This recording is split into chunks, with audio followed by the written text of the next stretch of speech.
Welcome back to Celestial Scrolls, where ancient Chinese myths and legends come alive through storytelling.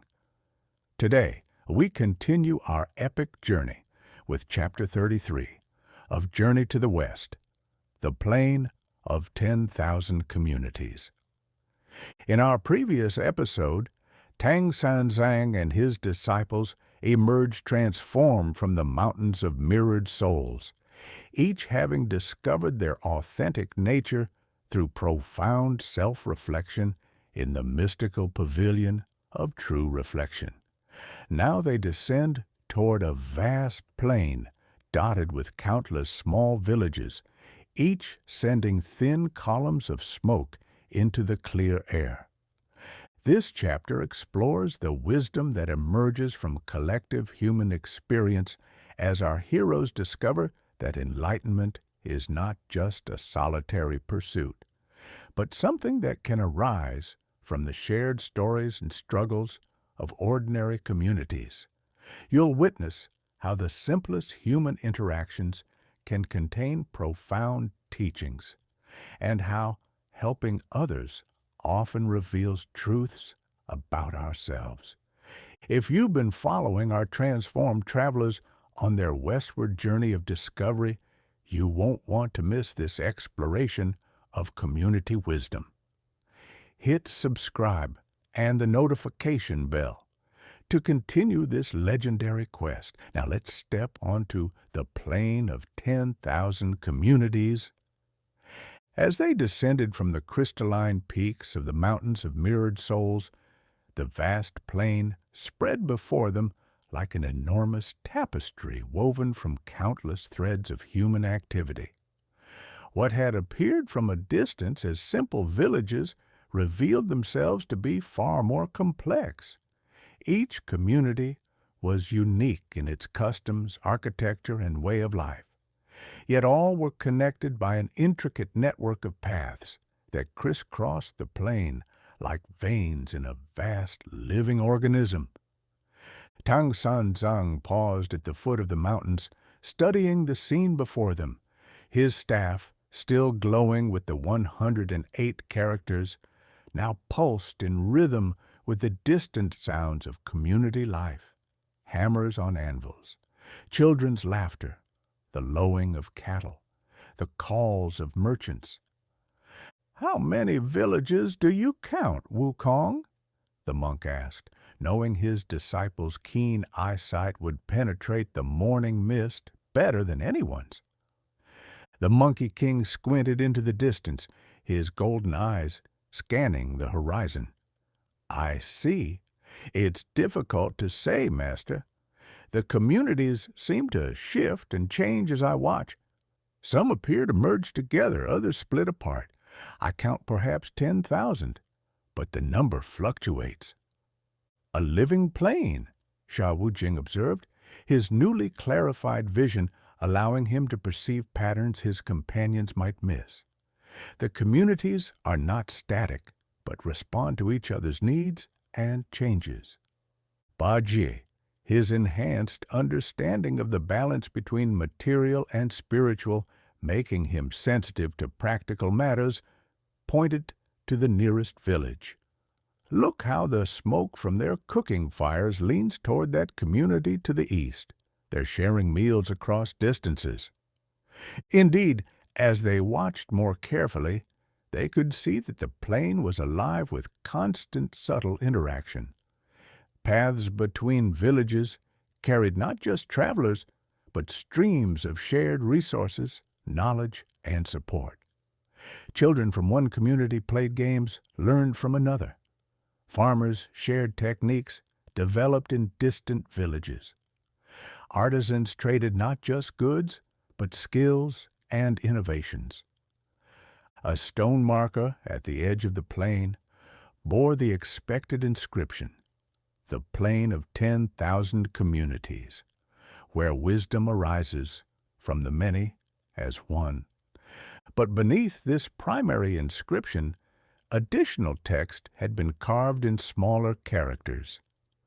"No visitor may pass through without contributing to at least 3 communities and learning from 3 others. The path westward opens only through service and understanding. Another trial, Wukong noted, though his tone held anticipation rather than apprehension. After his experience in the Pavilion of Mirrors, he felt more ready to engage authentically with whatever challenges arose. Not a trial, Tang Sanzang corrected gently, an opportunity.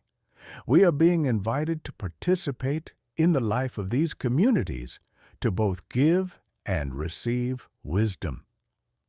As they stepped onto the first path leading into the plain, they immediately encountered a young woman carrying a large water jug, struggling under its weight. Without hesitation, Sha Wujing stepped forward to assist her, his natural inclination to help now clarified and strengthened by his recent self-discovery. "Thank you, honored traveler," the woman said gratefully as Sha Wujing easily shouldered the heavy vessel. "I am Li Mei from the village of Flowing Wells. Our community specializes in water management, but our strongest carriers are away helping the grain villages with their harvest." "We are pleased to help," Tang Sanzang replied warmly. "I am Tang Sanzang, and these are my disciples. We are traveling westward and would be honored to learn from your community's wisdom." Li Mei's face lit up with excitement. "Oh, you must meet our elder Chen. She has been developing new techniques for directing water flow that could help dozens of other villages. But first, let me take you to see our greatest achievement." She led them along a winding path toward a village that seemed to shimmer in the morning light.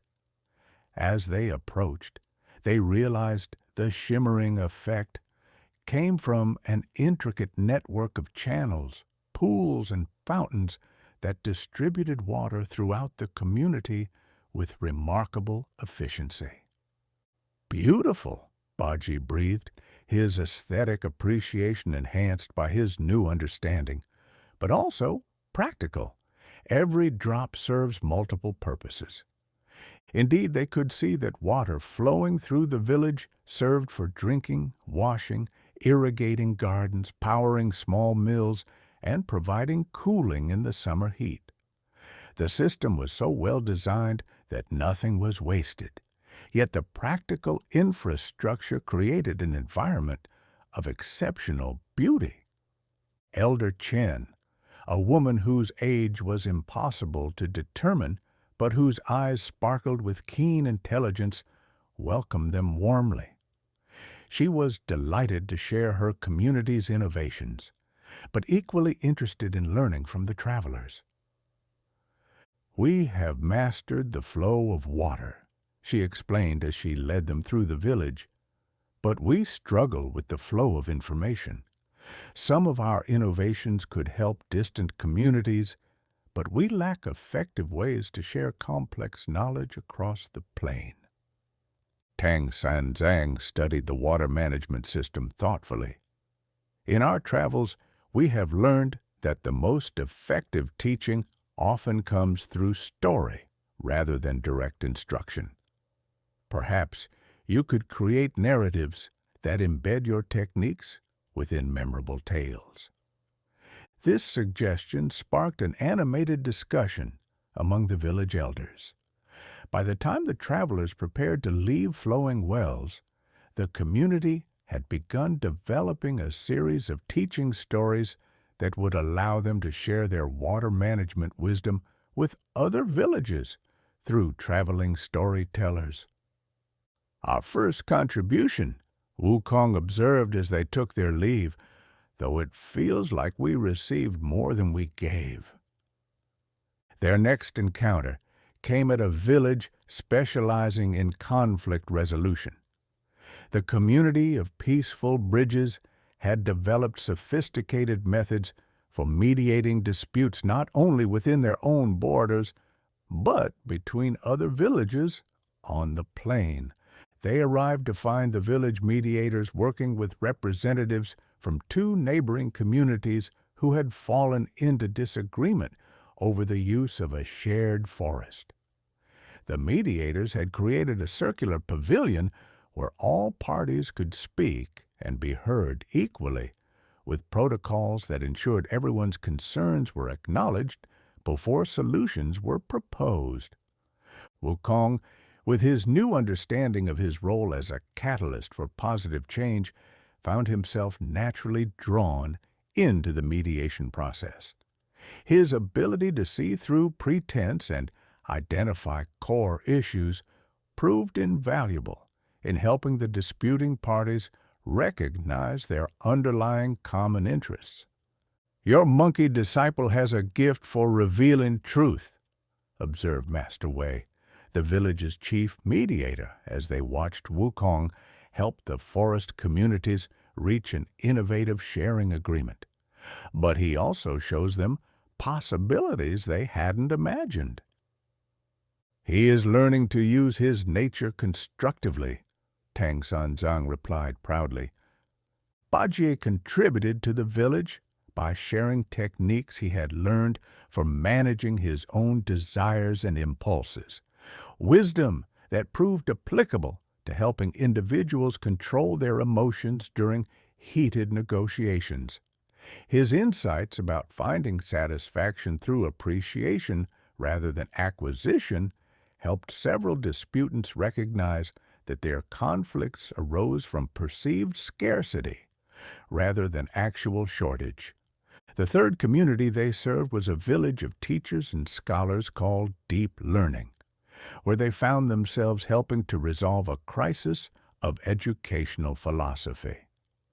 The village had split into factions, some believing that wisdom should be preserved unchanged through rote memorization, others insisting that knowledge must be constantly reinterpreted and adapted to changing circumstances. Tang Sanzang, drawing on his experience in the forest of competing convictions, helped the community recognize that both approaches had merit and could be integrated rather than opposed. He worked with the village scholars to develop educational methods that honored traditional wisdom while encouraging creative application and adaptation. "Knowledge is like water," he explained to a gathering of the village teachers.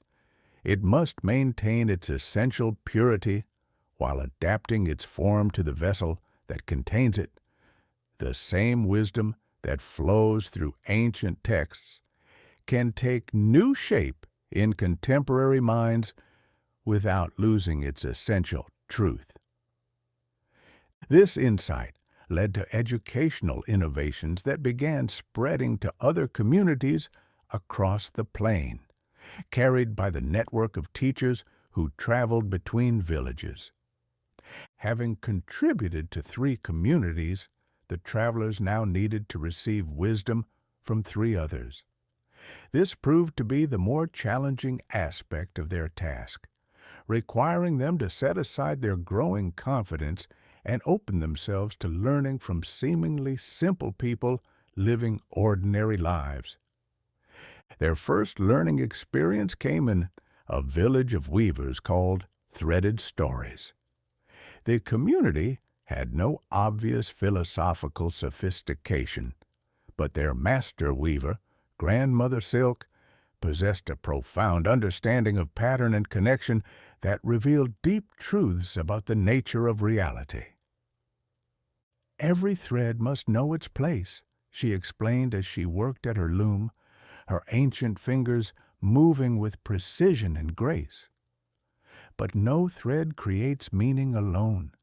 The beauty emerges from the relationship between threads, how they support each other, how they create space for each other, how they sometimes hide to let others shine."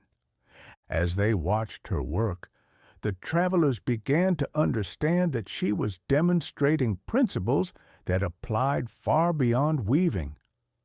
The way individual threads gained meaning through their connections to others reflected the nature of their own journey, each disciple finding their purpose through relationship to the others and to their shared mission. You understand interdependence through your craft, Tang Sanzang observed with admiration. Grandmother Silk smiled. All crafts teach the same truth, young monk. Whether we weave cloth or weave lives, the principle remains: individual beauty serves collective beauty, and collective beauty honors individual beauty. Their second learning experience occurred in a village of farmers called Deep Roots, where they encountered Master Furrow, an elderly man whose understanding of cultivation extended far beyond agriculture. "Patience," he said simply, as he showed them through fields where different crops grew at different stages of development. The seed contains the full plant, but trying to hurry growth destroys what you seek to nurture. Each stage has its purpose and its timing. He paused by a field where some plants were just sprouting, while others were nearly ready for harvest. See how the young plants learn from the mature ones? But also, see how the mature plants protect the young ones? Teaching and learning happen simultaneously when the timing is right. Baji found particular wisdom in Master Furrow's understanding of nourishment, how too much feeding could be as harmful as too little, how the richest soil came from composted difficulties and failures, how true growth happened slowly but steadily rather than in dramatic bursts. Their third and most profound learning experience came in the village of Simple Presence, where they met a community that had no particular expertise or specialization, but had perfected the art of simply being fully present with whatever arose. The village had no notable architecture, no special techniques, no unique innovations. What it had was an atmosphere of deep contentment and availability. Every person they met seemed completely engaged with whatever they were doing, whether sweeping paths, tending children, preparing meals, or sitting quietly in contemplation. "How do you maintain such peace?" Sha Wu Jing asked the village elder, a woman who seemed to embody perfect balance between activity and stillness. "We practice the art of being where we are," she replied simply. "Most suffering comes from wishing we were somewhere else, someone else, some other time. We have learned to find completeness in each moment as it is." This teaching proved to be the most challenging for the travelers to absorb. After so many adventures and dramatic revelations, the simple practice of present moment awareness seemed almost anticlimactic.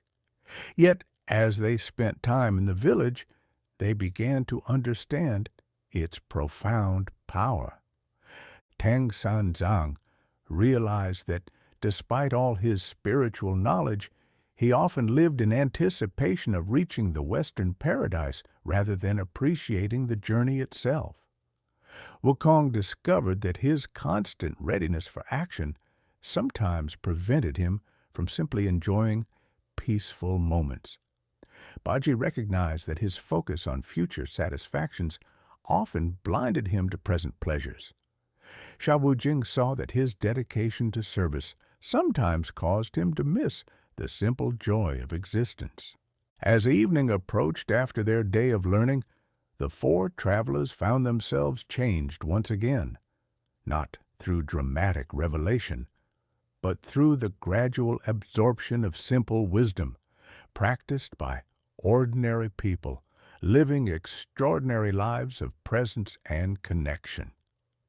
They made camp at the center of the plain, where paths from all 10,000 communities converged at a modest shrine dedicated to the collective wisdom of the multitude.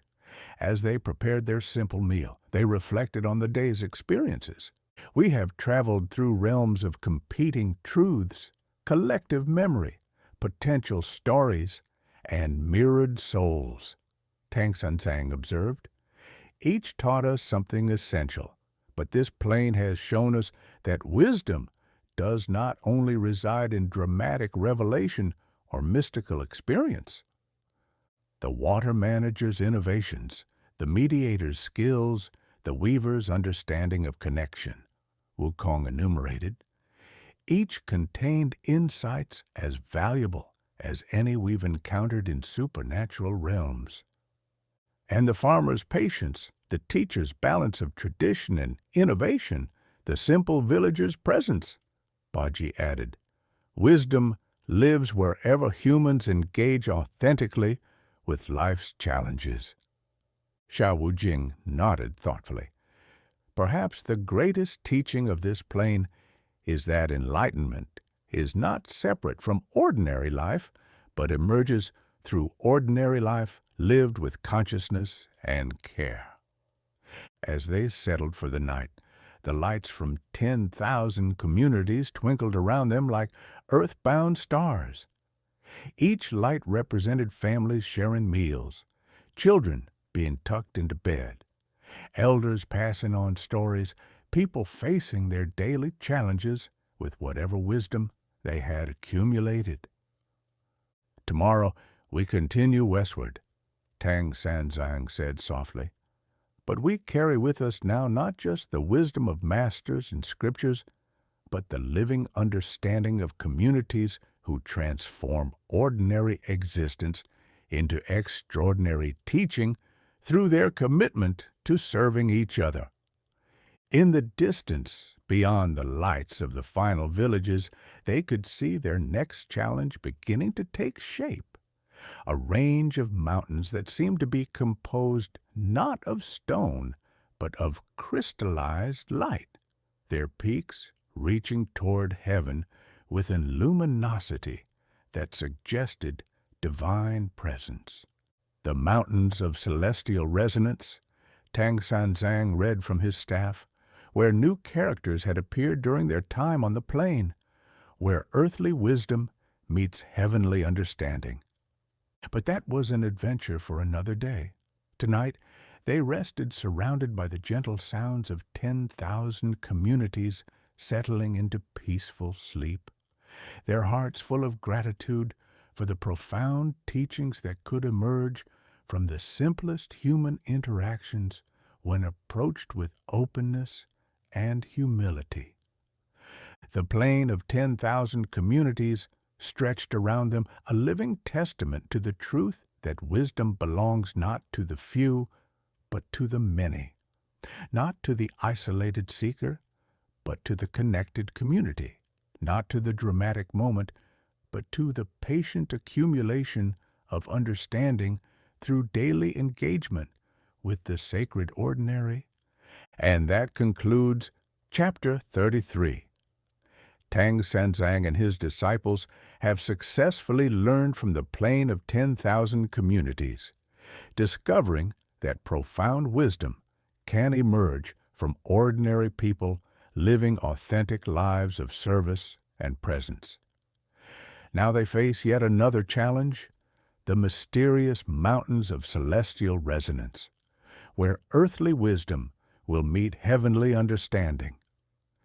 If you enjoyed this exploration of community wisdom and the sacred ordinary, please hit that like button and share your thoughts in the comments below. Which village's teaching resonated most with you? The water manager's innovation, the mediator's conflict resolution, the weaver's understanding of connection, the farmer's patience, or the simple villager's mastery of presence? Subscribe and turn on notifications so you don't miss Chapter 34, where our heroes will ascend into mountains made of crystallized light and discover how their accumulated earthly wisdom prepares them for celestial encounters. Here at Celestial Scrolls, we're committed to bringing these timeless tales of wisdom and connection to life, one chapter at a time. Thank you so much for joining us on this journey through the landscape of collective human wisdom. I'll see you next time as we continue westward with our increasingly enlightened travelers.